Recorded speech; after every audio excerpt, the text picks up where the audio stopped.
last of the daylight, I'm going to do a quick video on what the difference is between splitting axes, like these two here, and a splitting maul, also called a wood chopper's maul, like this one here, okay? So is there a difference? Are they the same thing? What's going on? I'll try to clarify that quickly as I can. All right, so this one, probably a Garant super splitter. Label's long gone, so I'm not sure. But yeah, this style I call wing spalt axe. I don't know a better name for it, but it's a German style of splitting axe. So quick story, I got this at a yard sale, and when I asked to see the splitting axe, there's a middle-aged couple that were running the sale, and the woman said, "You mean the maul? That's a maul, not a splitting axe." And the husband, shot her a look as if to say, like, "Not now, dear. We're trying to make a sale." And I didn't say anything. I was like, whatever. I just bought it. And I thought, it's the sort of thing. It's not going to come up a lot in my life. I don't need to worry about this. But been commenting on axe forums and stuff for a while, and it has come up. And surprisingly, I've got a lot of friction when I've tried to explain why this is a splitting axe and not a splitting maul, and what the difference is. So hopefully I can go over this quickly. So there's this one, and then there's this one here. This is the Oxenkoff Spalt Fix, classic splitting axe. Really like this one. And what makes it a splitting axe? Well, it's an axe, right? It's got a heavy metal head on the handle.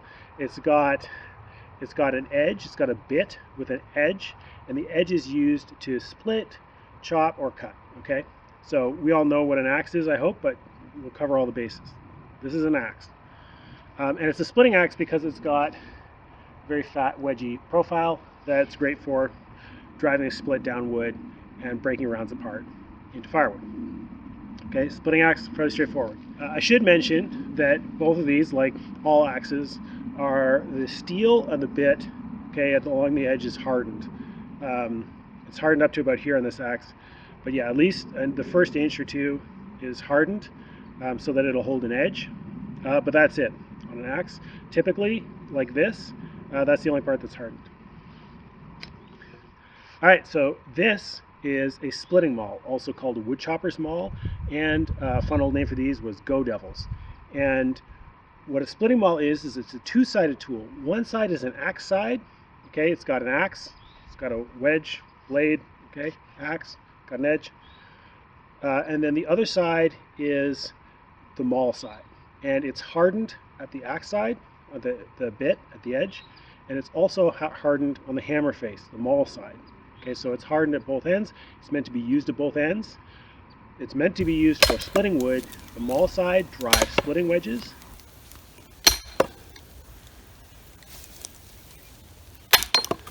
And the axe side splits wood. Okay? All right, so there's two things I want to touch on to explain why this is a splitting maul and why things aren't.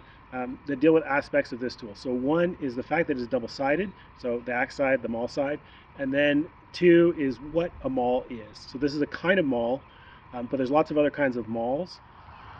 This is another kind of maul. This is a greenwood maul. It's for driving wooden gluts or steel wedges for splitting logs if you're doing green woodworking. Another kind of maul is a grab maul for putting in like grabbers like log dogs and stuff on logging rafts. There's spike mauls for driving railway spikes. There's post mauls for driving in fence posts. There's rawhide mauls, so mauls made out of rawhide for tapping leather working tools. Okay, so a maul is a club or a hammer, some sort of blunt percussive instrument. So that's what a maul is. A maul is a percussive tool, either club-like or like a hammer or like a mallet. But it's a heavy, smashing, driving, hitting tool. It's not an edge tool. Okay, so the word maul, relates to the word mallet. It's basically a hammer. All right, so I'm going to digress a moment to talk about double-sided tools. So this is a shingling hatchet. It's got a hatchet side. It's got a little hammer on it. Okay, we'll set that aside for now. Let's talk about these two hammers. This is a brick hammer. This is a claw hammer. So a brick hammer has a hammer end and it's got a chisel end. Okay? And if you made it without the hammer end, then it wouldn't be a brick hammer, it would be a chisel. Likewise with a claw hammer. Okay? It's got a hammer end and it's got a nail puller. Okay? And if you were to make this or modify it so that it didn't have a hammer on it, then it would be a nail puller, not a hammer.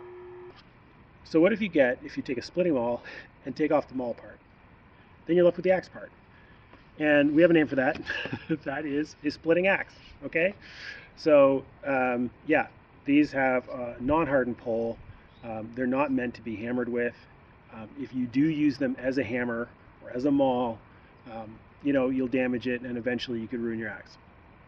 So, you know, any axe can be used as a maul or a hammer, but that doesn't mean that's what it's meant for. That doesn't mean that it is a maul or a hammer. And this is not. These are hardened on the edge. This is the business end. They have just one. This is a maul. It's hardened here and it's hardened here. It has a maul part and it has an axe part, and that is the difference. This is a splitting maul because it's a maul. This is a splitting axe because it's an axe. Hope that clears it up.